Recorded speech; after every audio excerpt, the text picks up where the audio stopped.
é entrar agora no curso um pouco mais profundo e detalhista em alguns aspectos que culminaram na química quântica que a gente conhece e aplica hoje, né, na química em geral, tá? Vocês ouviram e certamente tiveram aula de alguma coisa que a gente falou, vai falar aqui lá em geral, lá atrás, no início do curso de vocês, mas foi muito rápido, foi algo superficial, possivelmente um tópico lá ou outro em que vocês abordaram isso. A gente vai entrar um pouco mais, né, com profundidade nas questões do porquê das coisas, tá? Que é o que nos interessa. Como, né, ocorreu esse processo? E aí eu começo com vocês falando justamente dessa frase desse livro que eu disse a vocês que é muito bom de quântica, é o livro do McQuarrie, que nesse slide eu não quis fazer nenhuma tradução para a nossa língua para não perder a essência da frase, né? É uma frase retirada do livro. Ele diz assim, né, de modo geral, que o final do século XIX, tá? Ou seja, lá no finalzinho, 1890, indo para a transição século XIX, século XX, né? Muitos cientistas acreditavam que todas as descobertas fundamentais da ciência haviam sido resolvidas praticamente e que apenas algumas lacunas ainda existiam, tá? Então essa era a grande crença. Imaginem só, final do século XIX era assim o cenário daquele momento, tá? Então, para você entender isso, você precisa se colocar na situação. Então, imagina lá, final do século XIX, Revolução Industrial, né? Processo fabril assim acontecendo de forma pulsante, sabe? Aquela coisa do já, né? Máquina a vapor, né? Máquinas, assim, navegação e já indo para outras descobertas mais ainda enfim, interessantes, ou seja, a respeito do espectro eletromagnético, né? Já se tinha domínio sobre isso, domínio sobre a química. A química deixou de ser uma ciência meramente alquimista, mas tornou-se uma ciência de fato experimental. As leis estavam consolidadas. Então, só para vocês terem uma ideia do que estava consolidado, vejam só, eu vou citar para vocês aqui 4 personagens importantes que marcam isso. O Stanislaw Canizaro, que foi, digamos, um dos que mais contribuiu em relação ao conceito de moléculas. Dmitry Mendeleev, que, assim, dispensa, né, comentários a vocês químicos quase formados, estabelece a tabela periódica, que a gente recentemente comemorou, né, os 100 anos. Kekulé, que descreveu a estrutura do benzeno, e Svante Arrhenius, que descreveu os fundamentos das reações químicas. Eu estou citando aqui nomes relacionados à nossa área da química, mas a gente não pode, obstante, esquecer, né, dos nomes importantes na área do eletromagnetismo e também da termodinâmica que a gente vai falar nessa aula de hoje. Então, assim, esse era o status quo do final do século XIX, entenderam? Tá?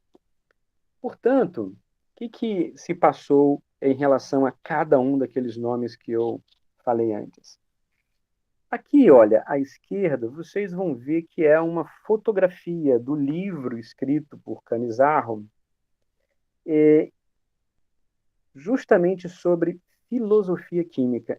Tá, e é até interessante um debate aqui, em especial porque eu sei que a nossa turma tem 10 alunos da licenciatura, e é um negócio bacana para a gente discutir na licenciatura.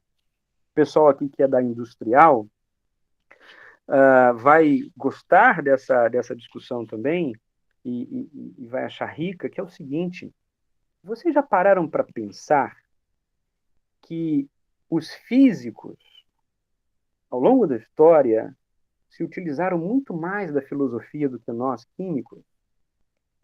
Que, observe, olha que interessante, esse livro do Canissaro é quase que uma relíquia, porque é um dos poucos livros em que se discute, né, a, a, assim, ferramental de filosofia para explicar fenômenos químicos.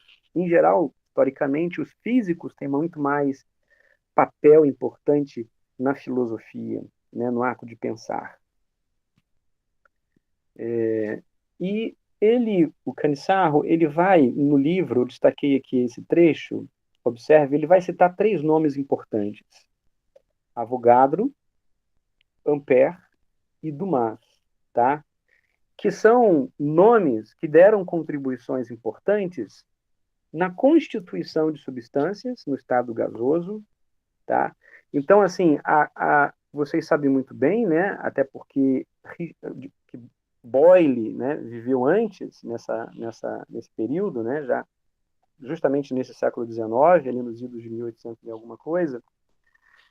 E aí vocês vão observar que esses nomes eles tiveram um papel importante na concepção de volume de substâncias, quantificação de substâncias, as transformações químicas e o ato de você pesar antes e depois, né? As transformações relacionadas à combustão, né? A descoberta do oxigênio, enfim, muitos nomes relacionados à área química, de fato, consolidaram, né, esses conceitos relacionados a moléculas. E se você para pensar,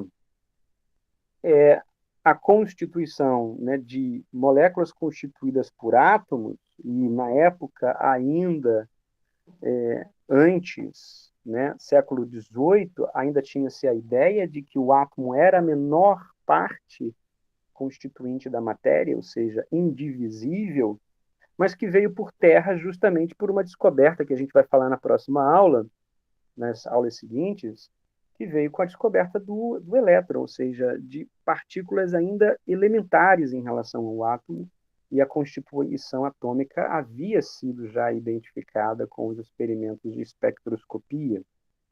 Então, nós estamos falando aqui, por exemplo, do Canissaro, né? Mendeleev ele concebe a tabela periódica, os elementos químicos, as relações, as propriedades, as dependências, né, de massa, de número de elétrons, enfim, número atômico. Quer dizer, isso já estava consolidado naquela época, né? Vejam que Mendeleev vive no período de 1834 a 1907 e que deu contribuições significativas. Não foi o único, lógico, mas que deu realmente contribuições significativas em relação à classificação que até hoje a gente usa, né? A classificação periódica dos elementos químicos. Podemos falar também de Kekulé, que desvenda, de certa forma, um mistério relacionado à estrutura do benzeno, tá? Que logicamente não foi consolidada por ele, mas até hoje ainda é investigada de uma forma intensa. Mas ele dá contribuições importantes na teoria da estrutura química, né? A estrutura de ressonância, na estrutura dos elementos que constituem uma molécula. E um livro assim que o pessoal que gosta dessa área, eu sou um dos apaixonados por história da química, que vale a pena investir na compra porque é não muito caro, é o livro Da Alquimia Química, escrito por John Reed, e que ele vai contar bastante, né, os fatos que levaram à consolidação desses conceitos, como o Kekulé estudou. E aqui, para citar por fim, o sueco Svante Arrhenius, que descreve os fundamentos das reações químicas, né, dada por essa equação aqui ao lado, e que uma das contribuições que ele dá e que ele faz a reflexão, vejam, ainda naquele século, tem tudo a ver com o que nós estamos vivendo hoje, né? Svante Arrhenius ele é considerado o pioneiro em ter declarado, né, nos seus manuscritos uma preocupação em relação à emissão de gases de efeito estufa. Em especial, ele é o primeiro a fazer a relação entre as emissões de CO2 com o aquecimento global. Ele já falava disso há 2 séculos atrás, para vocês terem uma ideia. E observem que interessante, eu não trouxe aqui, mas isso ele fala no século XIX e neste ano, né, de 2021, nós tivemos a premiação do Nobel em Química dado aos cientistas que deram contribuições significativas nas últimas décadas em estudar sistemas complexos que são hoje utilizados para caracterizar, né, de fato, com números, o processo de aquecimento global devido às emissões atmosféricas antropogênicas. Então, observem que nós estamos falando de coisas que têm tudo a ver com o nosso dia, a nossa atualidade. Bem, então, era esse cenário que se tinha, e como eu tinha destacado antes no livro do Macquarie, ele coloca isso, que muitos cientistas da época achavam que você tinha alguns poucos problemas para resolver na ciência. Uma outra prova desses avanços, agora na área da física, a gente não pode esquecer de Isaac Newton, né, que com a sua lei, né, as suas leis relacionadas ao fundamento, aos fundamentos da mecânica clássica, aqui colocadas nessa relação de massa vezes aceleração igual a força, que é igual a menos a derivada da energia potencial em relação à posição das partículas. A gente vai falar bastante disso mais à frente, tá? Mas isso aqui já era estabelecido, muito bem conhecido. Haviam também as contribuições de Lagrange e de Hamilton, que deram interpretações diferentes para essa mecânica clássica, através aqui do operador hamiltoniano, que é igual ao operador de energia cinética, mais o operador de energia potencial. Essa relação matemática de operador aqui, colocada, ela vai ser usada em todo o nosso curso e ela será importantíssima para os fundamentos da química quântica, da mecânica quântica. Então, era isso que se tinha até então, naquela época, e para somar, né, do ponto de vista da física, nós tínhamos duas relações importantes, muito bem estabelecidas.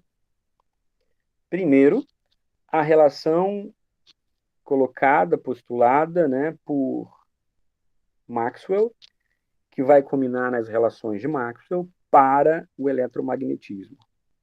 Então, foi ele quem desenvolveu toda a teoria clássica da radiação eletromagnética. Por outro lado, as contribuições de Ludwig Boltzmann, também que vive nesse período e que dá contribuições importantíssimas para os fundamentos relacionados à mecânica estatística, chamada mecânica estatística de Boltzmann. Essas contribuições resultaram nesse gráfico que vocês observam aí no slide, que é conhecido pela distribuição de Maxwell-Boltzmann para as velocidades das partículas no estado, por exemplo, gasoso. Então, aqui no eixo X, nós temos justamente as velocidades das moléculas. Aqui seria a distribuição de velocidade para 10 a 5 moléculas de nitrogênio a uma temperatura de 300 kelvins, que é a curva em azul, e a uma temperatura de 900 kelvins, que é a curva em amarelo. Como vocês podem ver, o máximo aqui de velocidade ou o valor médio para a distribuição em 300 kelvins está ali em torno de 400 metros por segundo. E a outra média para a temperatura maior em quase ali 800 metros por segundo. Então, vocês observem claramente uma relação de que o aumento da temperatura provoca o aumento da distribuição média de velocidades das partículas do gás no sistema. Logicamente que o eixo Y para a gente aqui é o número, né, de moléculas por unidade, tá? Medindo essa distribuição média. Então, essa é a famosa distribuição de Maxwell-Boltzmann, que tem esse nome justamente pelas contribuições dos dois cientistas. E vocês, quem aqui, por exemplo, já fez teoria cinética dos gases, certamente se deparou com essa distribuição e conhece muito bem isso. Tá? Eu não sei se na licenciatura o pessoal faz teoria cinética dos gases, eu não estou lembrado agora. Não, Acredito. professor. Não, pessoal, fazemos não. Só Infelizmente, então, o pessoal da industrial, que se tiver aqui, deve lembrar se já fez ou não. Professor, Hum, esse Maxwell é o mesmo daquele experimento mental do demônio de Maxwell? eu acho que não. Eu não lembro desse experimento mental, não. Depois, se você quiser até me compartilhar, eu dou uma olhada. É o do que ele sugere que a segunda lei da termodinâmica ela seria verdadeira só estatisticamente. É porque eu acho que nessa segunda lei também entra algumas teorias do Boltzmann, por isso que eu fiquei na dúvida. Pode ser de repente, eu não lembro desse mapa mental, depois você me manda se Te você tiver mando, alguma coisa.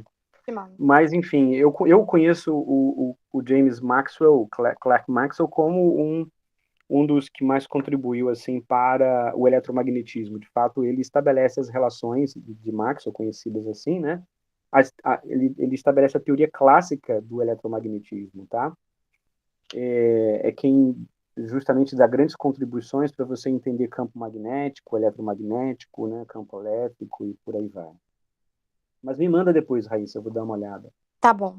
Não tenho essa relação na minha cabeça assim de pronto.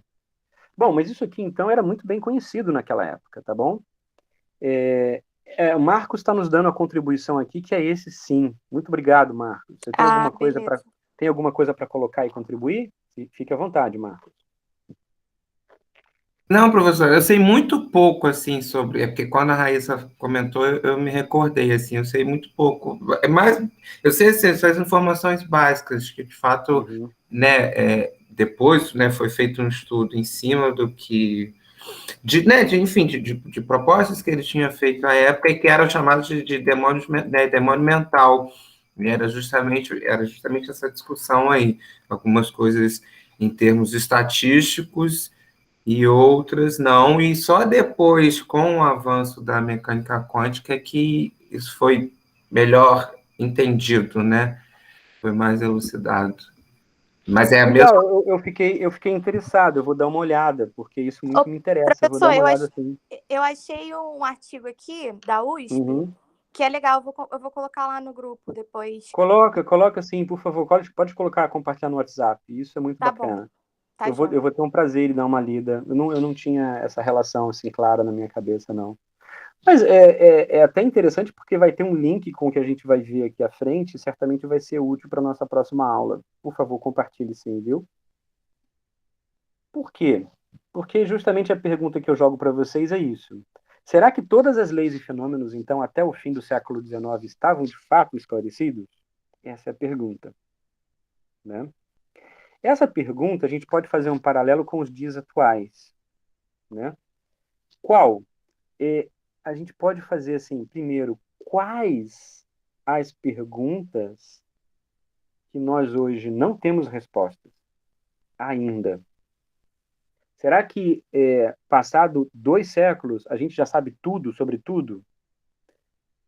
A pandemia, por exemplo, esse período, ela vem e mostra para a gente que a gente tem muita coisa ainda a aprender, melhorar e evoluir, né? Em tudo, e em especial na ciência. O quanto a gente pode ver claramente o quanto a ciência de 2 séculos para cá evoluiu e nos deu respostas para vários problemas e, e em períodos rápidos, muito curtos, tá? E ao mesmo tempo a gente vê hoje que ainda assim a ciência é capaz de nos dar respostas em períodos muito rápidos e curtos. Então, o que a gente vai falar nesse iniciozinho do curso é disso aqui. Eu vou tentar colocar na câmera para ver se vocês conseguem ver o que eu estou em mãos. Esse livro incrível do George Gamow. Estão vendo aí o título do livro?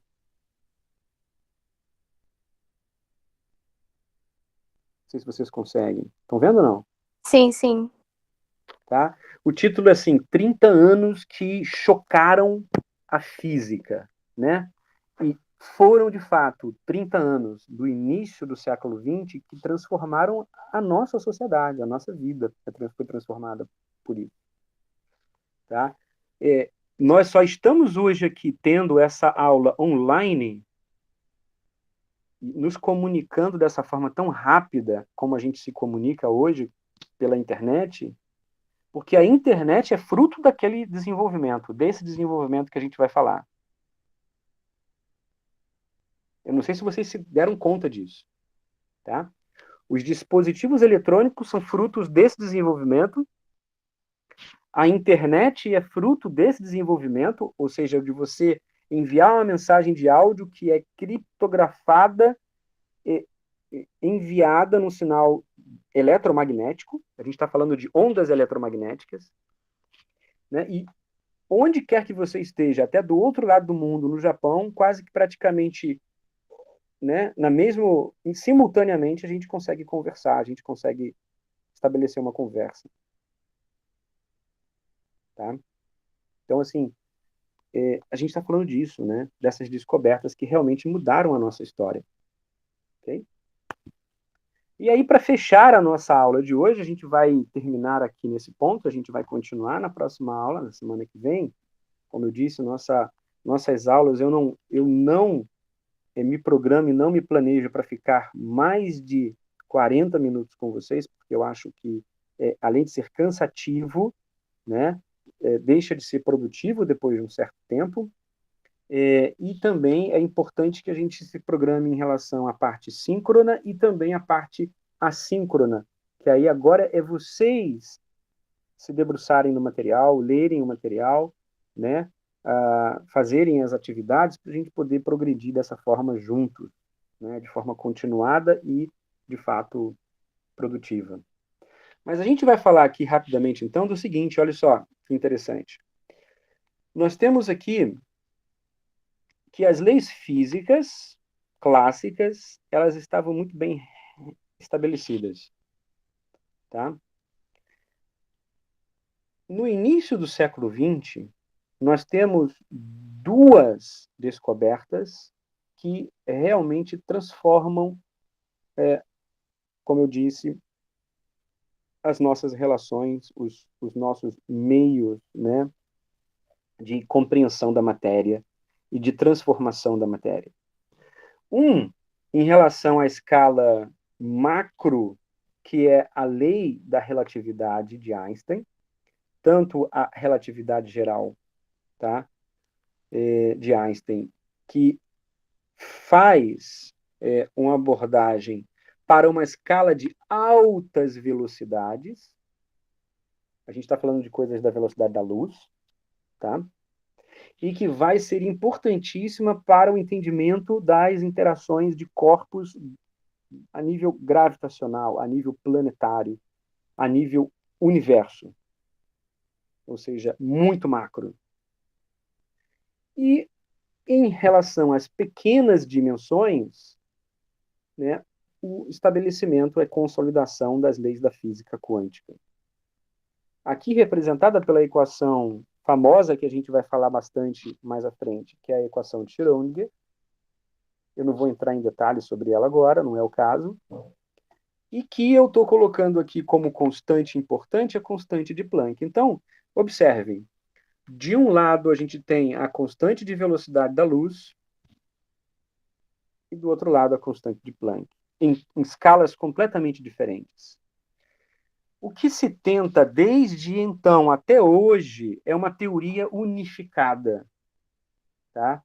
Que consiga juntar esses dois pedaços, distantes em escalas completamente diferentes. De fato, esse enigma da teoria unificada, ainda, né, uma busca incessante por muitos físicos, em especial, ela não foi resolvida. Essa é uma matéria da Scientific American, recentemente, né, tratando do enigma da gravidade quântica, né, tentando elaboração de experimentos ultra precisos que possam fazer, né, a unificação daquelas teorias. Okay? Só para vocês terem uma ideia de que isso é algo ainda hoje em aberto. Ok? E aí, na semana que vem, a gente vai voltar nesse ponto aqui para falar desse período de transição, então, de qual, né, problema nós tínhamos em aberto e que esse cara, Max Planck, resolve. Ok? Então, para a aula de semana que vem, vai ser importantíssimo que vocês possam ter fazer, né, a leitura, como eu falei, do roteiro, a leitura como atividade do capítulo lá do Iceberg, e também possam já fazer a leitura do artigo, né, que eu deixei como atividade assíncrona, para a gente consolidar, então, esse conhecimento, né, e essa transição na semana que vem, que vai ser vista com muito mais detalhes, tá?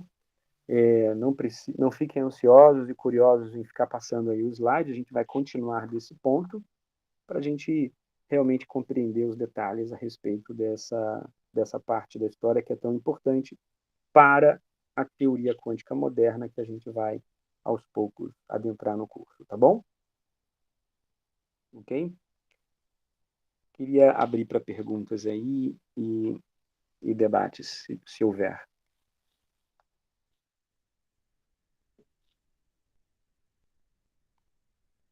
Então, eu perdi a conexão com vocês? Estão aqui comigo ou não? Não, o professor não perdeu, não. A gente está aqui ainda. Tá aqui. Pra mim, tudo tranquilo a princípio. Tranquilo. Bom, agora é a parte assíncrona. Então, leiam depois lá com atenção o roteiro, o material que eu compartilhei com vocês da aula de hoje. A gente está começando assim, nesse processo devagar, sem acelerar muito o processo. Se vocês acharem semana que vem que está muito devagar e que pode acelerar, a gente acelera, não tem problema. A gente pode engatar aí uma terceira, uma quarta, uma quinta. Só para, antes de fechar, a gente dar um até logo, para terminar bem essa nossa interação de hoje que eu tive com vocês. Quais problemas hoje abertos na ciência que vocês enxergam? Assim como haviam alguns lá naquela transição do século XIX para o XX.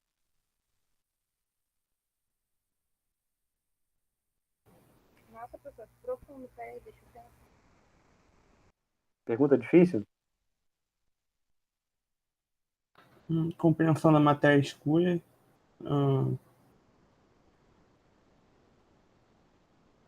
A teoria unificada também ainda persiste, né?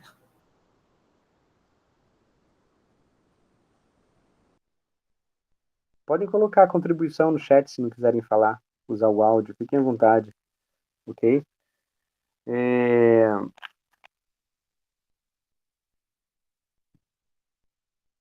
A pergunta, Júlia, é o seguinte: você encara hoje que nós temos coisas a serem resolvidas pela ciência, pelo conhecimento?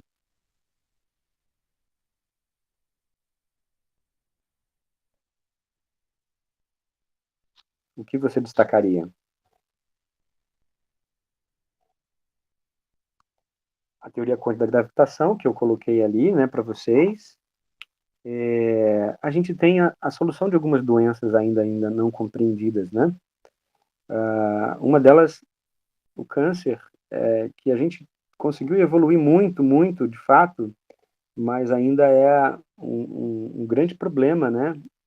Você ter uma droga, por exemplo, que seja eficaz e ao mesmo tempo não deixe tantos efeitos colaterais, né?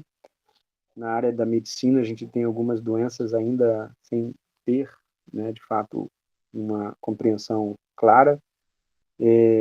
A própria início de tudo, do universo, que é algo ainda muito em debate, né? Enfim, não sei se vocês têm noção disso, mas o efeito de turbulência é um fenômeno que foi dado Nobel esse ano para a compreensão dos sistemas complexos, mas não se tem ainda toda uma compreensão e domínio da turbulência, é um problema em aberto, tá? E na química, trazendo para a gente, os sistemas super correlacionados, né? É um problema hipervalentes em química, ou seja, as interações que superam o conhecimento básico, aquele básico de química de interações que a gente tem domínio, né? Ainda, sim, em aberto. Enfim, tem bastante coisa, outras coisas. Pense um pouco nisso, a gente continua essa conversa